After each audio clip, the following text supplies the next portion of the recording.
Hello and welcome to episode 99 of This Week in Germany. We'll be bringing the world to Germany and Germany to the world with news for the week beginning the 23rd of November 2015. I'm Daniel. And I'm Rob. Each week we feature stories from the news, society, and culture in the English language. If you want to find out more, including ways to follow us on Facebook and Twitter, head over to our website, thisweekingermany.de.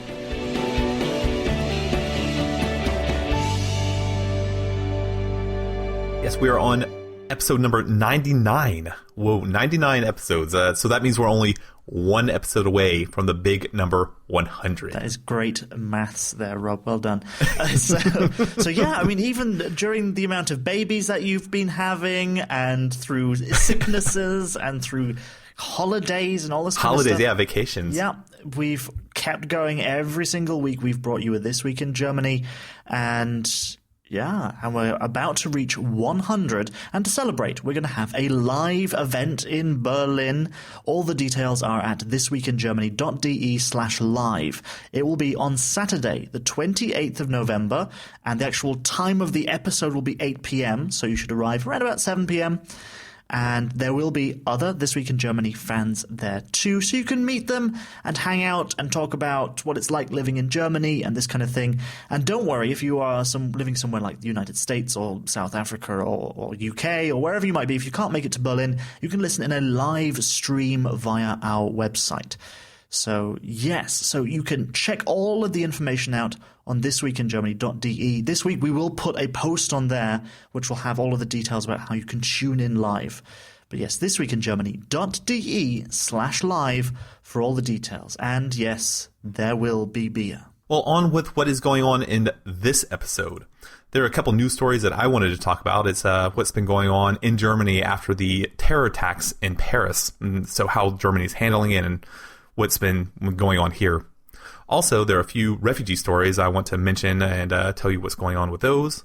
A spy trial has started for an informant that was giving information from about Germany to the U.S., and his trial has started, and I'll tell you about that. And also, Germany has a contestant now for Eurovision. I'm going to tell you about him. He's a little bit strange. He's a bit strange, a bit controversial, and he is a big conspiracy theorist. So a lot of people have been kind of saying, yeah, you shouldn't put this guy who has these kinds of views on TV, and other people are saying, but isn't there free speech?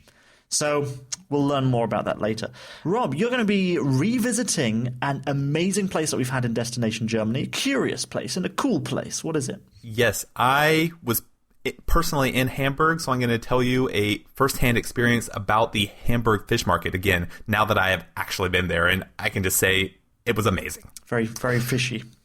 And we're also going to be talking about another politician for our German of the Week. It is Henriette Reker, and she is the politician that was stabbed because of some of her views, but she was in a coma for a while, recovered, and then became the mayor of Cologne. So I'm going to be telling you about her. Yeah, while she was in hospital in an artificial coma, she won the mayoral election. And so now that she's recovered, she is now taking up the job of mayor. So we'll learn all about her in our German of the Week section later on.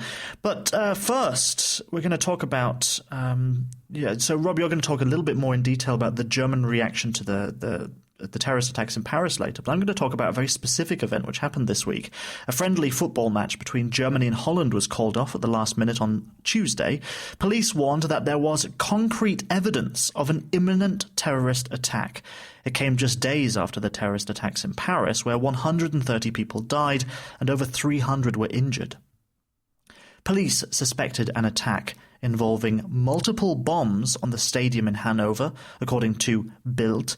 The newspaper claims it saw secret documents which described an attack with coordinated bombings in both the stadium and in Hanover city centre. Was there an immediate reaction after the police found out about a possibility of a major attack? Well, yes. They got tip-offs from what turned out to be the French intelligence services, as far as we know.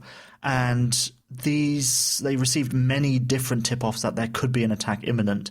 And so 90 minutes before the match was meant to begin, they decided to call it off. Now, this was a very high-profile match because Angela Merkel was going to be there, Thomas de Maizière, the interior minister, was going to be there, and it was expected that it would be a show of solidarity to after the attacks in Paris, because if you remember, in the Stade de France, which is France's kind of national stadium, there were bombings just outside of there, intended for the people who were going to that match. Now, thankfully, nowhere near the amount of people who could have been hurt in that specific attack at Stade de France were actually hurt. So, yeah, people were, of course, very nervous, but they still wanted to have this show of solidarity. Now, those people who'd already arrived were escorted calmly away from the stadium, and some VIPs, including footballers and politicians, were taken away to a secure location. So there was a very immediate, swift reaction to these tip-offs. After the tips, did they find anything, or did they find any bombs or explosives there? Well, no, and also no one's been arrested yet as well, but the information was described as coming from a credible source, so even though they didn't find any explosives, they did think it was worth taking seriously. And like I said, they believe that it's been reported that that source was the French intelligence services. That there was one rumor which was spreading on Twitter, and I don't know where this came from, that an ambulance full of explosives had been found at the scene. And now the rumor was that whoever the attackers or supposed attackers were, that's how they were going to bomb the stadium, was to fill something as unassuming as an ambulance with explosives and then somehow get into the stadium that way. But it turned out that this was false. There were no explosives found at the site. Well, if nothing was found, then how is this information reliable? Well, that's the thing. Some people are debating, was the information that the police were given, was it credible? Both the Chancellor, Angela Merkel, and the Interior Minister, Thomas de Maizière, said they were happy with the decision to cancel the match. And, of course, during these very sensitive times over security, you can't be too careful.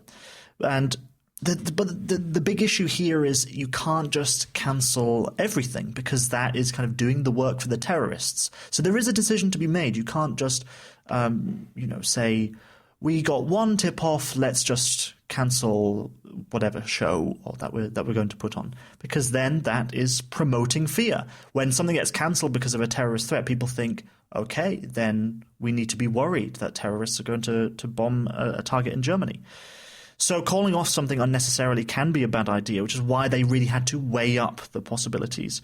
Now, the TV station ZDF said intelligence services receive reports about small terrorist cells almost every week in Germany. So the fact that they had received this information from French intelligence services didn't necessarily mean that it was credible.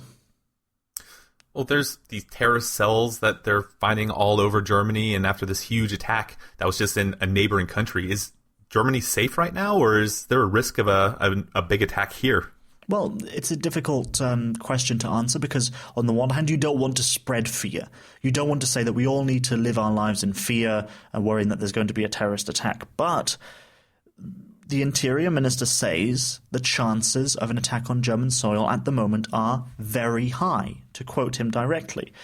And there are around 420 Islamists in Germany being monitored by the intelligence services, and Islamists who are classified as a threat to public safety. 420 of them. So it's difficult to know what could happen. And so is it too hysterical to think that there could be an attack on Germany soon? Well, probably not. Probably not. It's not too much to think that that could happen. Now, everyone in Germany understands that there's an increased risk of terrorism now. But for the most part, everyone seems to be going about their everyday lives as normal. After all, what can you do? You have to get on with your life. You can't live in fear. So perhaps telling of the mood here is the result of an opinion poll carried out by the broadcaster ARD. Now, this survey shows that 9 out of 10 Germans support heavier police presence and security checks, for example, in this kind of increased security environment. Only 5% said that they were worried that these could infringe on their basic rights. And this was completely independent of people's political persuasions and their section in society. So the attitude in Germany is clear. We have to continue and get on with our lives. It doesn't make sense to live in fear.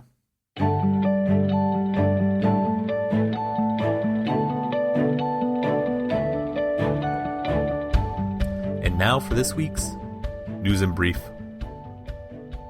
Following up from the first story, German officials have now assessed and reported that there is a current high-level threat for the country for possible terror attacks.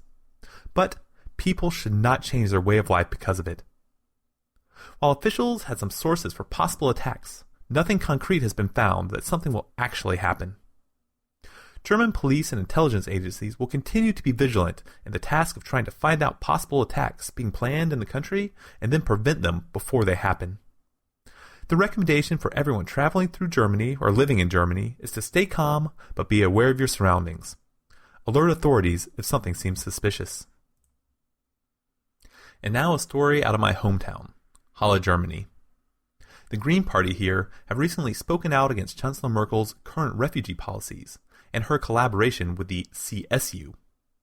They had been praising her in the past when she went against both the friendly CSU party and even some of her own members of the CDU party by opening up Germany's borders to refugees. The Green leaders are now looking for a public apology from the CSU, who have been using the attacks in Paris as propaganda against refugees. They, the Green Party, want to make it clear that they do not want refugees to be used as scapegoats in these awful terror attacks. Now, a couple notes on the refugee issues here in Germany. Some businesses have started making an effort to begin refugee programs to help out with the crisis going on right now.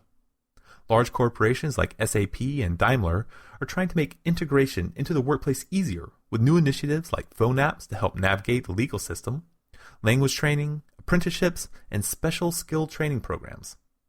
Hopefully, these type of programs will start to make good use of all the new possible workforce coming to Germany.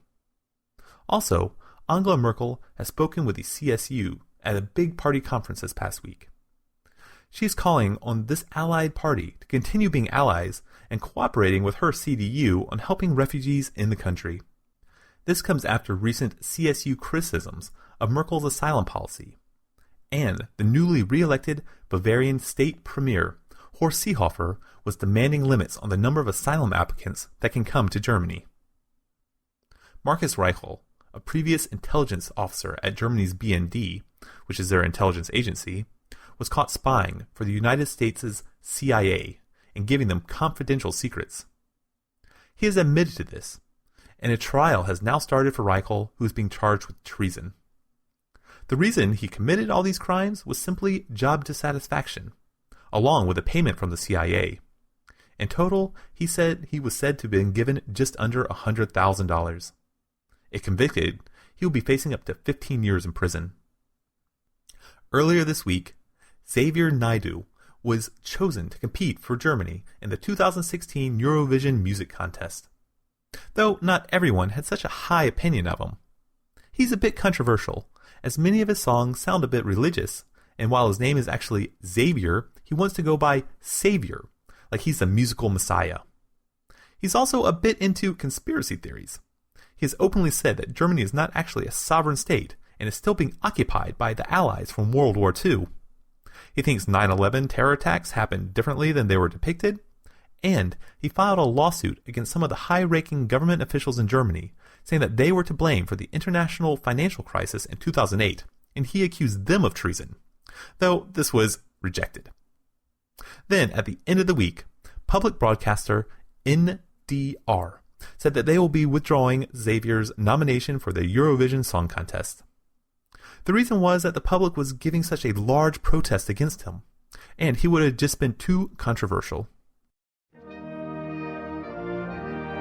And coming up right now is Destination Germany, where we take you on a journey somewhere in the country that we think is well worth a visit. Whether you're a tourist or a permanent resident, a foreigner, or a German citizen, we'll be covering those popular sites as well as the little-known corners of Deutschland. All that matters is showing you that Germany is an interesting and exciting place to visit. If you enjoy the destinations that we talk about each week, make sure you go to our website, thisweekingermany.de, and we'll have some photos of each week's destination. And if you listened to our last Destination Germany segment, you'll have heard all about a special building that's located in the capital city of the state, Saxony-Anhalt, namely Magdeburg. In the middle of the city lies a unique structure that you can't miss even from blocks away. It's Friedensreich Hundertwasser's Green Citadel of Magdeburg.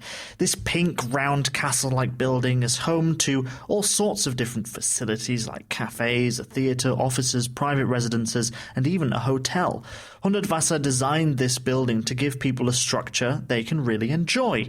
So, when you're there, enjoy the food, the nature, and the unique design, as it is literally like no other building in the world. So, Rob, where are we off to for our 99th destination? 99 since we started this podcast. Pretty cool. Yeah, we have been flying through a whole bunch of different cool spots in Germany, but really there aren't any shortages of awesome places and interesting places to visit here in this country, so it's not really that difficult. It really seems like there's just like endless cool places here. So, endless cool places, there's always somewhere new we can go. So what's our new, special, unique destination that we've never done before in this episode? So, about that. I'm actually revisiting a destination that I've done in the past, but this time, or I guess not just this time, but for a good reason. Isn't that against the law, though, to redo something? Isn't that illegal in the terms of use of the Constitution of This Week in Germany? No, it's not. Not if there's a good reason. Okay, so what is this location that's so cool you want to cover it twice? It is the Hamburg Fish Market. And the reason that I want to cover it twice is because that I've actually been there now. So that's why I want to do it again, so I can tell you all about my experience and what it's really like to be in the Hamburg Fish Market. Okay, so, yeah, Hamburg, you were there to play that kind of video game thing. What is it, Ingress or something like that? Yeah, I don't it was really a big competition. I don't really know much about that game, but well done. And yeah, so it's one of those places where you think, okay, fish market. Well, there's markets all over the world, There's markets all over Germany. So it might surprise you that we're going to talk again about a fish market, but this place is a bit special. So now you've had some time to check it out. Tell us about it.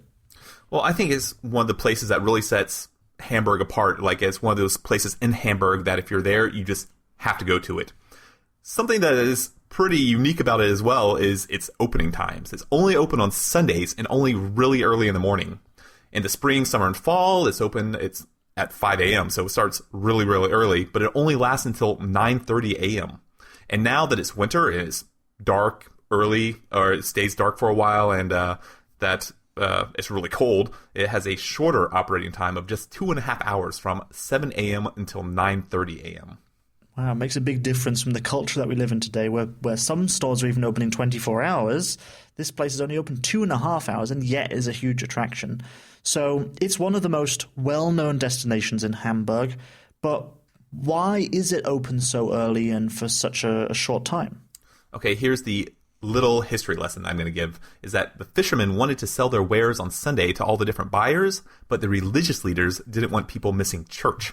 So they settled that the fish market could operate on Sundays, but it had to end before church started. And it's a tradition that just continues on today. So what was your experience when you went to the fish market? So what did you do and see and smell? Let me guess it was fishy. What did you buy? Let me guess fish when you were there. Hamburg first. Hamburg's a little bit like Seattle in the U.S., if you can picture that. And it's a really rainy sort of place. And this morning was no different when I got up at 6 a.m. to get ready. It was pouring down rain. I was a little nervous that no one was going to show up. I was just going to be there by myself because of the weather.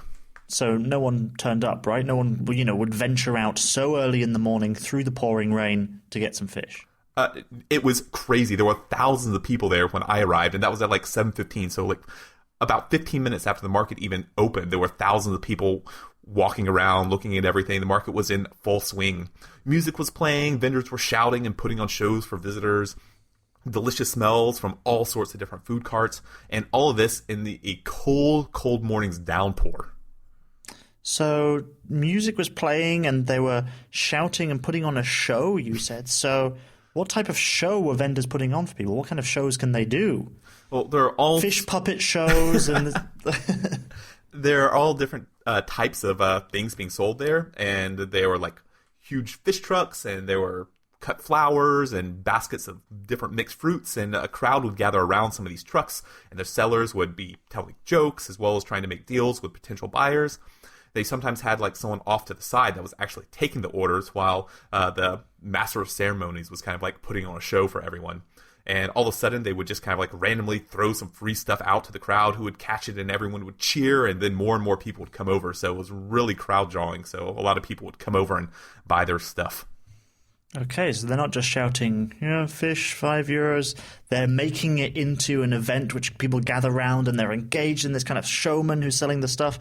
Well, that's pretty cool. So, yeah, it sounds like a lot of fun. And when you told us about this place last time, you mentioned that it's fairly close to Hamburg's infamous Reeperbahn, and sometimes people would continue their party at the fish market in the morning. So they've been clubbing all night, and then they go to the fish market for I don't know, for some sustenance, I guess.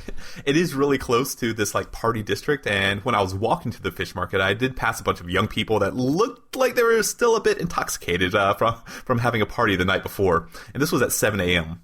But for the most part, I really didn't see like super drunk people in the actual fish market. Okay, so no fishy-looking people. Oh, boom! There we go. So on the whole, people are drinking up a storm in this fish market on Sunday mornings, but that isn't really a thing after all. So, it might be, you hear about it, you hear the rumors about it, but in reality, there isn't just like a whole bunch of party people on a Sunday morning in the fish market. Well, there might not be a whole bunch of party people, but the whole drinking thing is definitely still going on. When I ducked into the fish market auction hall, it's like it used to be an old auction hall, but now they've turned it up and they put a restaurant in it and tables and benches on the bottom floor, and they have live music, and all different types of music they have there, from anything from like rock music to a choir, which was going on there, like a beautiful gospel choir was playing. But everyone was sitting down and drinking beer and spirits and stuff like that, and that's like starting at like 7 a.m. And these don't look like people that were partying from the night before. It's just they got to the fish market, and what do you do when you're at the fish market? You drink. Yeah, what do you do when you get to a fish market? You watch a gospel choir and drink a beer at 7 a.m. Of course, it's just normal. So did you have an early morning drink at before 8 a.m.? Well, when you're in Hamburg, do as the Hamburgians. I grabbed a cold beer and on that wet, chilly Sunday morning and just sat back and took it all in. It was a great time. So how about food? Now, but Hamburg is known for hamburgers. It's at least named after them. I don't know if hamburgers were invented there, but I imagine this place is not a place you go for hamburgers. I did not see any hamburgers there, and I'm a Hamburg connoisseur. But yeah, I'm not going to get into were hamburgers made in Hamburg, because that is one of the rumors is hamburgers were made in Hamburg, and there is a backstory to that. There's also other origin tales of the Hamburg, but yes, one of them is from Hamburg. But I did not have any hamburgers. I had fish, and when you're there at the fish market, it's really known for its fish broach and cellars. Because the fish market is right on the sea, they have super fresh fish, and so I decided to go with a fried fish sandwich to warm me up a little bit. And after I finished my sandwich, then I went and got a piping hot espresso from this cart run by a Jamaican guy who was just jamming out to reggae. Cool. So were people selling anything else other than food and beer? Yeah, there were all sorts of different vendors, and it kind of looked like a flea market type place. So there was like a food area, but then there was also an area where people were just selling all sorts of weird odds and ends. And they had a bunch of Hamburg souvenir tents. So a lot of visitors that are in Hamburg, if they want something that's like says, I went to Hamburg, and all I got was this lousy t-shirt, you can get that kind of stuff there as well. Did you say they were selling fleas? I did not see any fleas, and if there were, then they probably would have gotten washed away because it was raining really hard. Well, it seems that's a bit disappointing that a flea market without fleas, but still. So what was your overall experience? How would you sum it up? Overall, it was super wet and it was super cold, but I could not have had a better time. Just walking around the Hamburg Fish Market, it was exciting. Got to listen to music in an old auction house. Got to drink a beer at 7:30 in the morning. I got to eat fried fish that was super crunchy and delicious. Overall, it was a great experience, and I will definitely be going back to the fish market the next time I'm in Hamburg. Okay, and did you take any photos while you were there? Unfortunately, not really. It was raining so hard, I just kept my camera in my waterproof bag, though I did break it out when I was in the fish auction house, and I took a picture of the what it looks like on the inside and my beer that I had so early in the morning, my breakfast beer. So if you do want to see some pictures, though, of the Hamburg Fish Market, we will have some up on our website, thisweekingermany.de, and that will include my breakfast beer. Very nice. Well, next up, our German of the Week section, where we put the spotlight on a prominent person from this week's news who could be a German citizen or even a foreigner who we deem an honorary German, who's had an effect, for better or worse, on German culture, society, or politics. This episode, our German of the Week is the newly elected mayor of Cologne, Henriette Reker. Reker has a pretty remarkable story. She had been campaigning as an independent candidate for the mayor of Cologne about a month ago. An anti-immigrant extremist was very unhappy with her ideas on how to deal with the refugees in the country and took it upon himself to stop her with violence. He attacked Reker with a knife and severed her windpipe. She was in critical condition and then was put into an artificial coma to save her life. When she woke up, she found that she had won the position of being the mayor of Cologne in the first round with 52.7% of the vote. This past Friday was her first public appearance since she was attacked, and she says she will continue to stick to her principles during her term in office and will continue being a pro-refugee advocate. And that brings us to the end of episode number 99. And everyone, do not forget, it is nearly time for This Week in Germany's live show. Head over to the website, thisweekingermany.de/live for all the juicy details on when it's going to be. But if you don't want to go, I'll just tell you. It's going to be on Saturday, the 28th of November. So if you're in Berlin, come and be part of our audience. Remember, this is to celebrate 100 episodes in a row. And also go to our website, thisweekingermany.de, and you can find links to all our past archive of episodes, as well as social media links and ways to support us. Yes, so you can head over to our Facebook page as well. You'll see the event page on there, and you can click I'm going or even just I'm interested.